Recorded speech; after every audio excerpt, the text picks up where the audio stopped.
മാവുങ്കാൽ മഞ്ഞമ്പതിക്കുന്നിലെ വീരമാരുതി ക്ഷേത്രത്തിൽ ഈ വർഷവും ഹനുമത് ജയന്തി വിപുലമായി ആഘോഷിച്ചു. അനുബന്ധ പരിപാടികളുടെ ഭാഗമായി നടത്തിയ പരിക്രമണ ഘോഷയാത്രയിൽ നിരവധി വിശ്വാസികൾ പങ്കെടുത്തു. ദിസ് ന്യൂസ് സ്പോൺസർഡ് ബൈ ഉയർന്ന ഗുണനിലവാരം, തികഞ്ഞ വിശ്വസ്തത, ജനതാ പാൽ. ഭാരതത്തിലെ, പ്രത്യേകിച്ച് ദക്ഷിണ ഭാരതത്തിലെ ഏറ്റവും പ്രധാനപ്പെട്ട ഉത്സവങ്ങളിലൊന്നാണ് ഹനുമത് ജയന്തി. ധീരതയ്ക്കും വിശ്വസ്തതയ്ക്കുമൊപ്പം അചഞ്ചലമായ വിശ്വാസത്തിനും വേണ്ടി നിലകൊണ്ട ദിവ്യയോദ്ധാവായ ശ്രീരാമദാസനായ ഹനുമാന്റെ ജന്മദിനത്തെയാണ് ഈ ആഘോഷം പ്രതിനിധീകരിക്കുന്നത്. ചൈത്രമാസത്തിലെ പൗർണമിയിലാണ് ഭൂരിഭാഗം സ്ഥലങ്ങളിലും ശിവന്റെ അവതാരമായി കണക്കാക്കപ്പെടുന്ന ഹനുമാനെ ആരാധിക്കുന്ന സവിശേഷമായ ഈ ദിവസം. ഇതിന്റെ ഭാഗമായാണ് മാവുങ്കാൽ ആനന്ദാശ്രമത്തെ മഞ്ഞമ്പൊതിക്കുന്നിലെ വീരമാരുതി ക്ഷേത്രത്തിലും ഹനുമത് ജയന്തി വിപുലമായ പരിപാടികളോടെ ആഘോഷിച്ചത്. ആഘോഷത്തിൽ ഒടിയൂർ ശ്രീ ഗുരുദേവദത്ത സ്ഥാപനത്തിലെ സ്വാമി ഗുരുദേവാനന്ദ അനുഗ്രഹ പ്രഭാഷണം നടത്തി. കടലിൽ കാണുന്നു, കടലിൽ ഒരു ക്രിയാശീലമായ ഒരു സംഗതിയുണ്ട്, വിശാലമായിട്ടുണ്ട് കടലിനെ കുറിച്ച് ഇങ്ങനെ ഇത് ഉപയോഗിച്ചില്ല ഇങ്ങനെ ഒരു.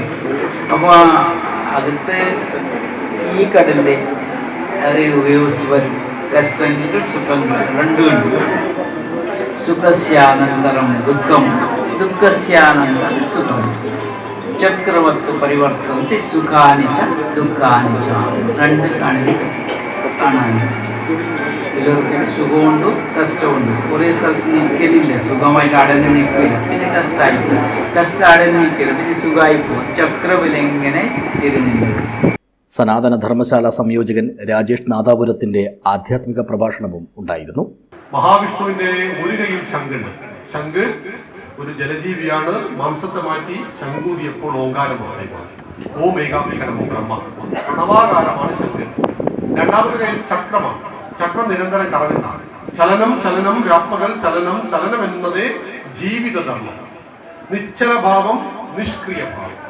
അപ്പൊ ആ ചലനം അത് അസ്ത്രമാണ്. ദൂരെയുള്ള ശത്രുവിന്റെ കഴുത്തറക്കുന്ന ആയുധത്തിന്റെ പേര് അസ്ത്രം. മൂന്നാമത്തെ കയ്യിൽ എന്താ? ഗദയ. ഗദ എന്നാൽ ശസ്ത്രമാണ്. അസ്ത്രശസ്ത്രം കണ്ടിട്ടില്ലേ? കയ്യിൽ പിടിച്ച് ഉപയോഗിക്കുന്ന ആയുധങ്ങളെ ശസ്ത്രമെന്നും ദൂരേക്ക് ഉപയോഗിക്കുന്ന ആയുധങ്ങളെ അസ്ത്രമെന്നും പറയും. നാലാമത്തെ കയ്യിലോ താമര അല്ലേ? ശംഖ് ചക്ര ഗദ പങ്കജം. താമര വളരുന്നത് ചെളിയിലാണ്. പക്ഷെ പൂജാപുഷ്പങ്ങളിൽ ഒന്നാമനാണ് താമര. ചെളിയിൽ വളരുമ്പോഴും ചെളിയുടെ യാതൊരു ദുർഗുണങ്ങളും താമരയെ സ്പർശിക്കുന്നില്ല എന്ന് പറയുന്നത് അതുകൊണ്ടാണ്. തുളസിക്കതിർ ഫെയും ജയകൃഷ്ണൻ പത്തനംതിട്ട അവതരിപ്പിച്ച സംഗീത നിശയും ഏറെ ആസ്വാദ്യകരമായി.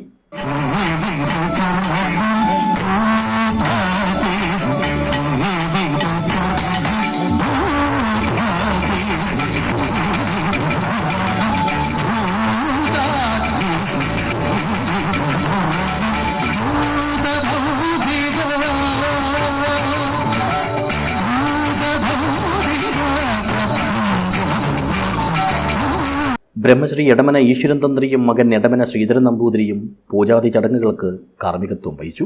ആഘോഷത്തോടനുബന്ധിച്ച് നടത്തിയ പരിക്രമണ ഘോഷയാത്രയിൽ നിരവധി ഭക്തജനങ്ങൾ അണിചേർന്നു.